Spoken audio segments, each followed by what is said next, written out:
Yang ketiga, bapak-bapak dan ibu, saudara-saudara sekalian, kita baru saja selesai puasa Ramadan. Alhamdulillah. Alhamdulillah. Nikmat dapat selesai tuntas Ramadan kita. Ramadan itu mendidik kita. Salah satu jalan Allah mendidik kita pada Ramadan itu adalah qillatut ta'am. Qillatut ta'am itu artinya mengendalikan hawa nafsu kita makan.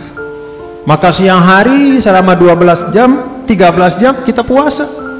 Mengendalikan karena sekian banyak hal-hal yang buruk itu bermula dari gerakan perut kita. Perut, dia menuntut sesuatu, dia lapar, maka kita cari makanan. Kadang-kadang karena kita tidak tahan, karena kita lupa diri, karena dorongan perut itu sampai akhirnya yang haram pun kita lakukan.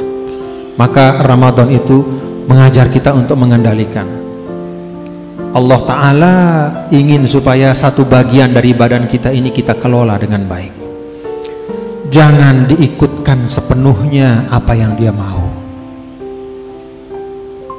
Maka yang halal di masa yang lain itu pada siang hari Ramadan diharamkan untuk kita makan. Itu pengendalian diri. Bapak Ibu saudara sekalian, kata Imam Ghazali, qillatut ta'am itu hanya akan bisa menghasilkan hasil yang sesuai dengan harapan, akan mendidik kita, jiwa kita sebagai manusia menjadi jiwa yang lebih baik kalau ditemani dengan 3 hal yang lain. Qillatut ta'am pada Ramadan ada 3 temannya. Apa itu? Qillatun naum, qillatul kalam, dan qillatul anam. Qillatul naum itu artinya jangan habiskan umur kita pada hal-hal yang tidak bermanfaat. Jangan terlalu banyak tidur. Kita tidak usah terlalu banyak tidur saja, sudah 1/3 umur kita habis untuk tidur.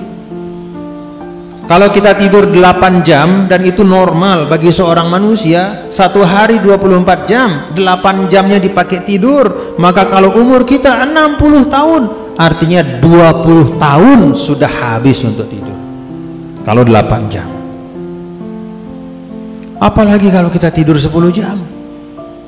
Kalau tidur 12 jam. Maka Imam Ghazali menyampaikan dalam madrasah beliau sering disebut, beliau itu punya madrasah tarbawiyah, yaitu satu sekolah mendidik jiwa manusia yang berbasiskan kepada 4 hal tadi. Pertama, qillatut ta'am sebagaimana diajarkan oleh puasa. Yang kedua, qillatun naum, kurangi tidur kita. Kurangi tidur dalam arti apa? Lebih produktif waktu kita untuk hal yang baik. Malam hari itu panjang sekali, masa tidak bisa kita bangun? Mana-mana setengah jam. Kalau setengah jam tidak bisa, mana-mana 15 menit. Masa tidak bisa bangun? Kalau 15 menit tidak bisa, masa 5 menit tidak bisa bangun? Ambil air wudhu, lalu sholat 2 rakaat, mau tidur lagi, tidak masalah.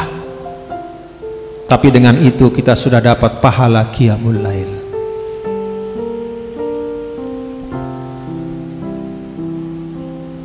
Dan sholat tahajud itu kalau kata ulama, itu adalah satu kewajiban pada diri Rasul dan merupakan sunnah muakkadah untuk yang selain Rasul. Bagi kita itu sunnah muakkadah, masa tidak bisa kita amalkan? Jadi ini manajemen waktu. Karena itu saya mengajak kita semua, mari kita atur. Kan beda kita dengan para sahabat itu bukan pada banyak sedikitnya jam yang kita dan mereka miliki. Mereka punya 24 jam, sama kayak kita 24 jam juga. Ada siang dan malam persis seperti hari ini juga. Tapi kenapa mereka mulia, kita biasa-biasa saja? Karena malamnya mereka itu tidak hanya diisi dengan tidur dari awal malam sampai akhir malam, tapi diisi di tengah-tengahnya dengan qiyamul lail. Itu yang memuliakan mereka.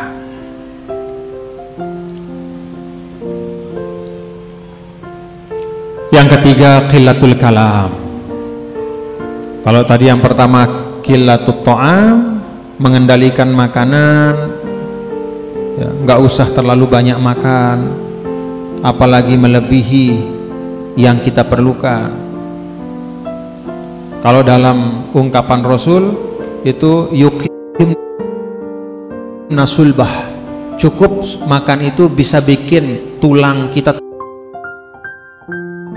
tegak, tuh cukup sudah.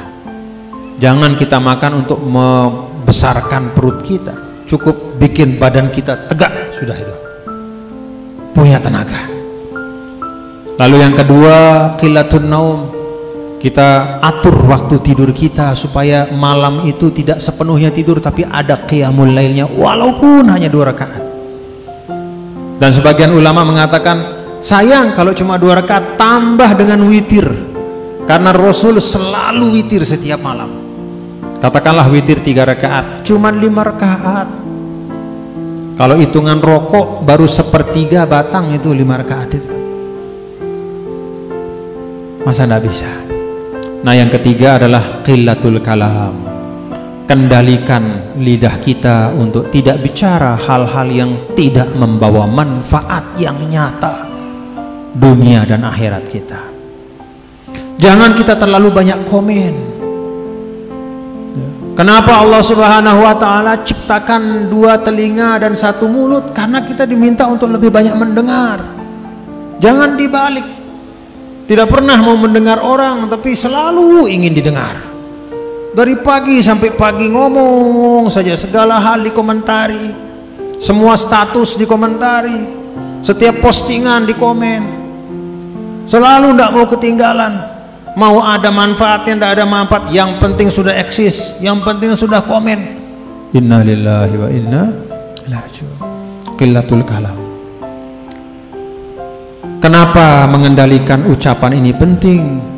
Karena dalam catatan sejarah umat manusia, banyak peradaban hebat itu hancur gara-gara ucapan yang salah. Dulu pemimpin Mongol Holaku itu mengirim utusan ke Baghdad dalam satu kisah. Mereka meminta supaya Baghdad pada waktu itu sudah nggak usah perang lah, kita bayar saja jumlah tertentu, istilahnya bayar upeti lah sama kita, nggak usah perang lah kita. Tapi konon khalifah pada waktu itu mengucapkan kata yang sangat menyinggung dari pemimpin Mongol, utusannya, sampaikan, kira-kira sampaikan ke bosmu, ya. Pokoknya ada ucapan yang sangat menyakitkan. Akhirnya apa? 200.000 penduduk Baghdad habis, dibunuh oleh orang Mongol. Hancur kota Baghdad, runtuhlah kekhalifahan Abbasiyah. Ratusan ribu buku dihanyutkan di tengah sungai, habis karya-karya ulama. Kenapa? Salah ngomong. Pemimpin kalau salah ngomong itu bahaya. Bukan dirinya saja yang bahaya, semua rakyatnya terancam. Negaranya bisa hancur kalau dia salah ngomong. Karena itu Nabi kita, Nabi besar Muhammad sallallahu alaihi wasallam, Nabi kita, Nabi besar Muhammad sallallahu alaihi wasallam menyampaikan, man kana yu'minu billahi wal yaumil akhir falyaqul khairan au liyasmut.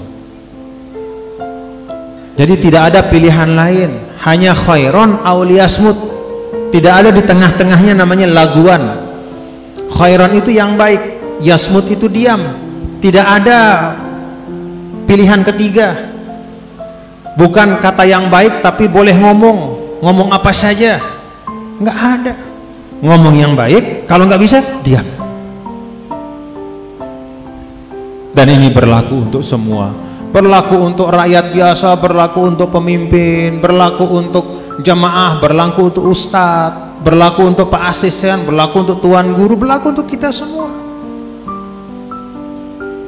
Bahkan bagi para pemimpin, kesalahannya ketika berbicara, bahkan bagi seorang pemimpin agama, seorang ustadz, seorang tuan guru, kalau dia menyampaikan sesuatu yang tidak baik, tidak benar kepada jamaahnya, itu mudaratnya tidak hanya untuk jamaah itu, tapi bisa kemana-mana. Maka mendidik jiwa kita adalah dengan qillatul kalam, sedikitkan kita ngomong, sedikitkan.